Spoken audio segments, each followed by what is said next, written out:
In 2013, you got asylum in France, and you live in France now.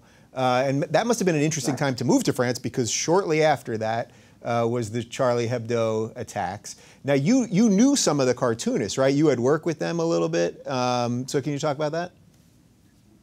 Well, I knew all the cartoonists, those who died and those who survived as well.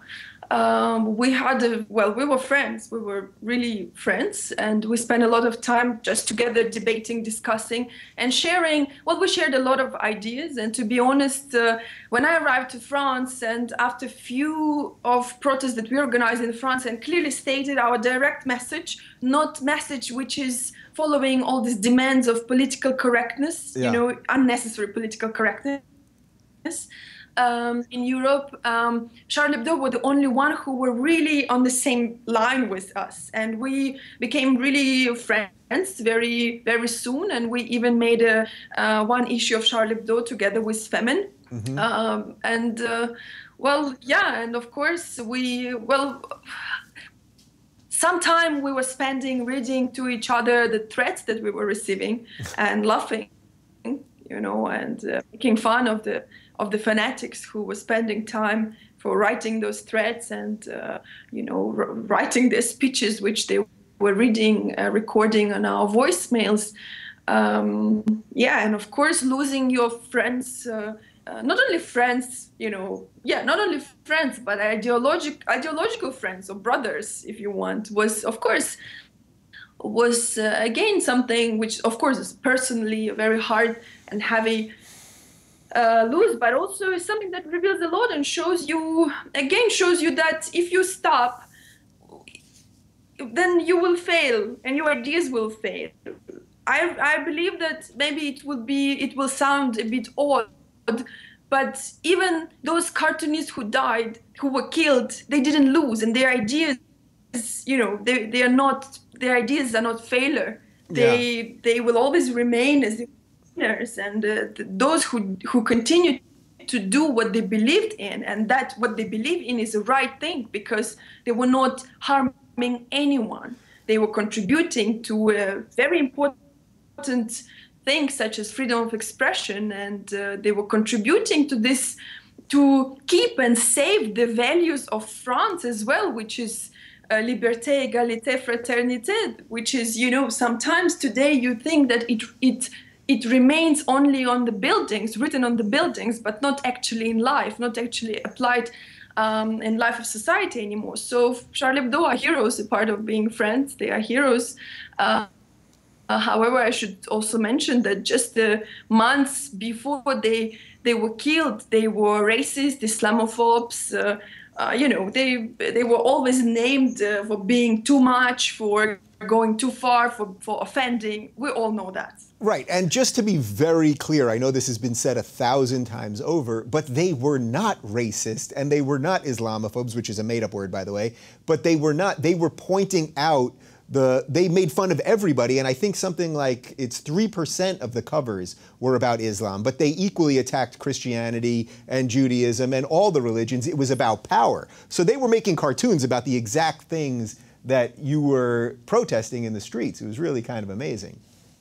But what do you... and I think that the situation with Charlie Hebdo and the fact what you mentioned just right now, that only 3% of the covers and the all material in newspaper was about Islam, also shows something that we were also discussing with them often. And, you know, as we talk about France and things that happen in France, maybe it will make sense to quote Voltaire again here. And these words are attributed to him. He said that if you want to find out who rules over you, simply understand who you are not allowed to criticize. So even this 3%, you know, of the information or the topic, you know, Islam, that was just taking 3% of the whole information of Charlie Hebdo, really shows a lot. That, of course, is the youngest from three monotheistic religions, the most ambitious probably today, the most demanding religion, really reveals its face and reacts in a different way. Right. So I know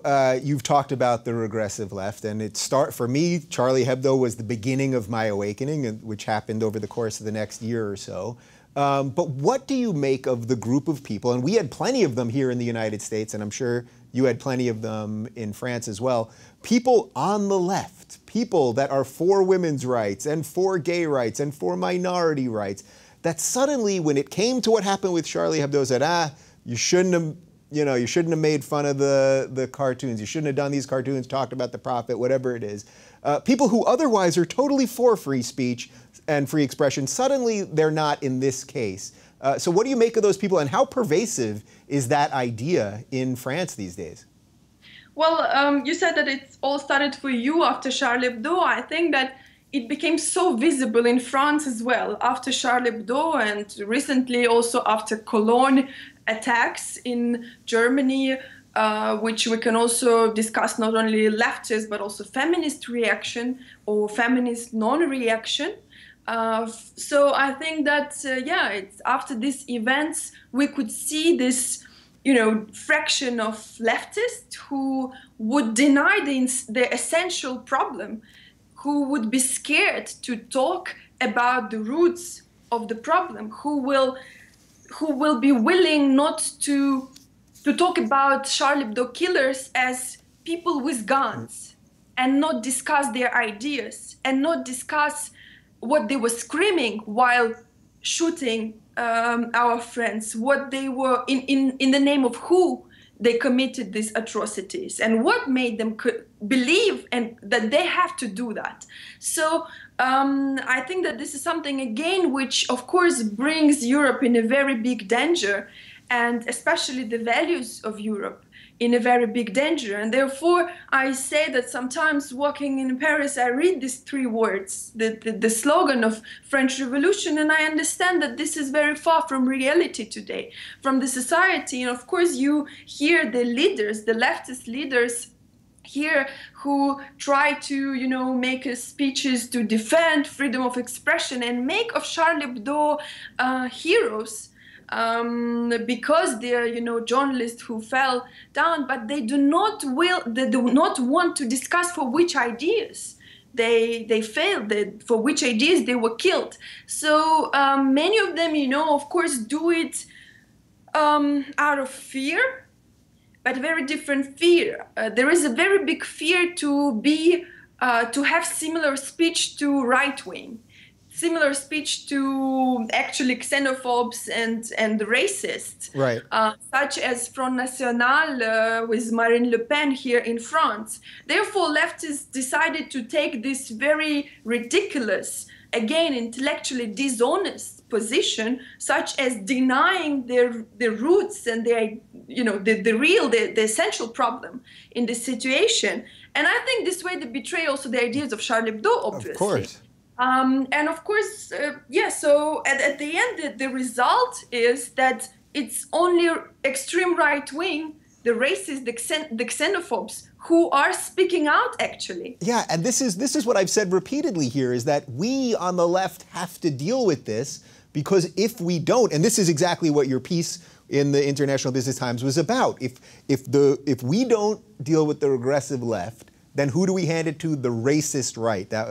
That was your term, and I couldn't agree more. So would you say that France, in terms of free speech and people getting along, would you say France is in a worse position now? Do you think that there was a net loss in free speech after Charlie Hebdo? Because there were a couple weeks after where the whole world united and all those world leaders came to Paris, and it sounded like something good was going to happen. But I sense you think it's probably the reverse now.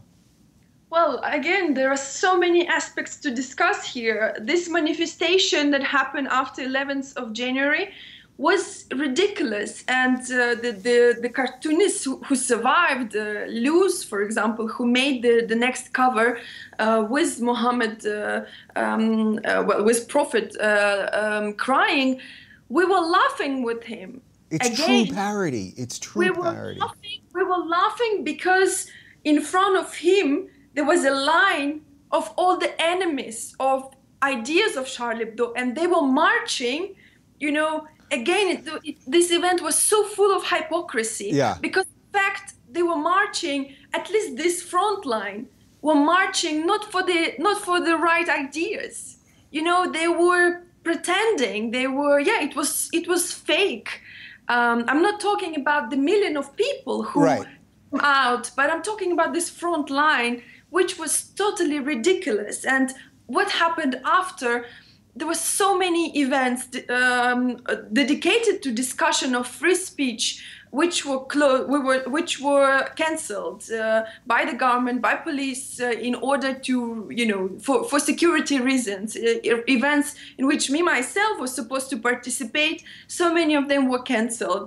Again, the event that happened just 1 month after in Copenhagen, during which I was speaking, was interrupted by another terrorist, and again, one person have been killed, some injured.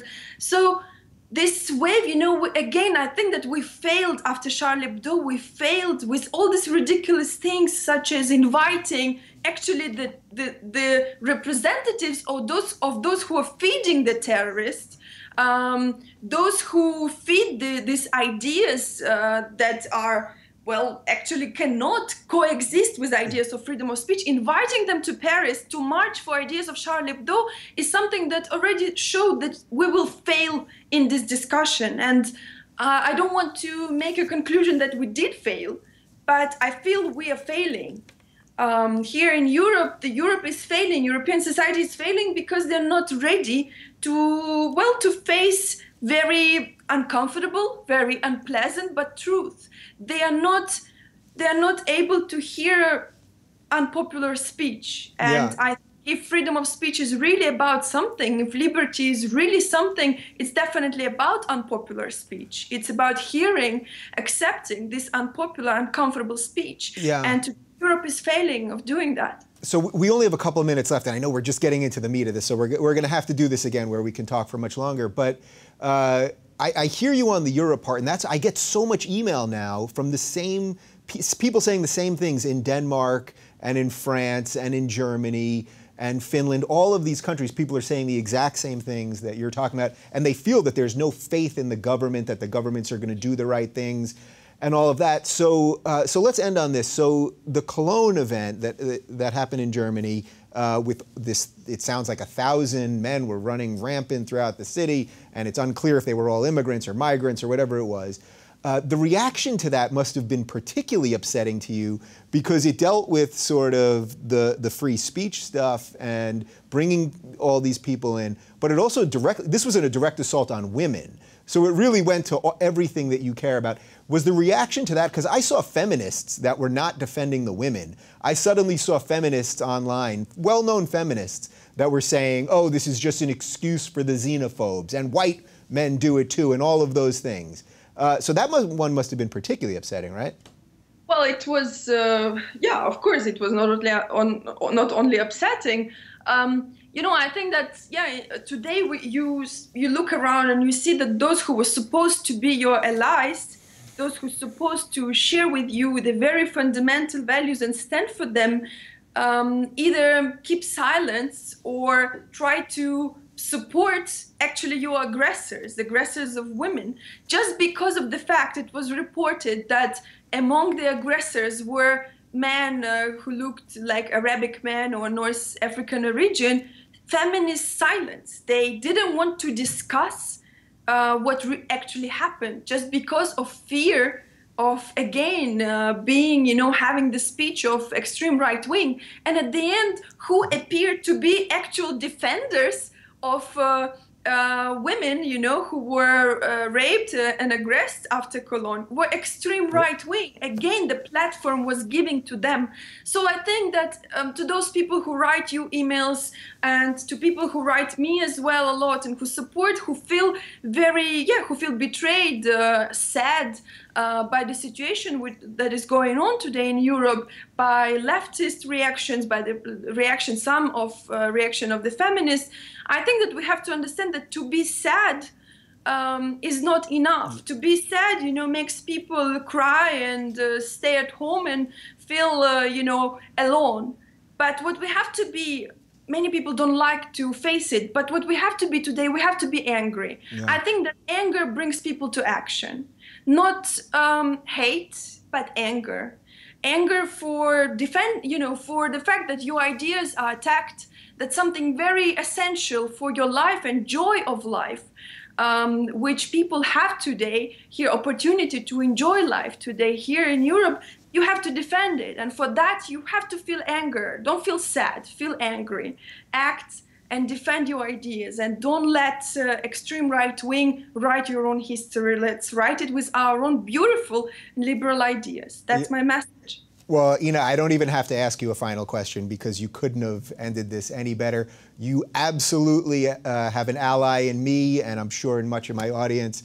So everyone can find more of Inna's work at Inna-Shevchenko.com. I thank you for joining me, and we absolutely will do this again because I feel like we just touched the surface of all this. So thank you, I appreciate it. Thank you very much.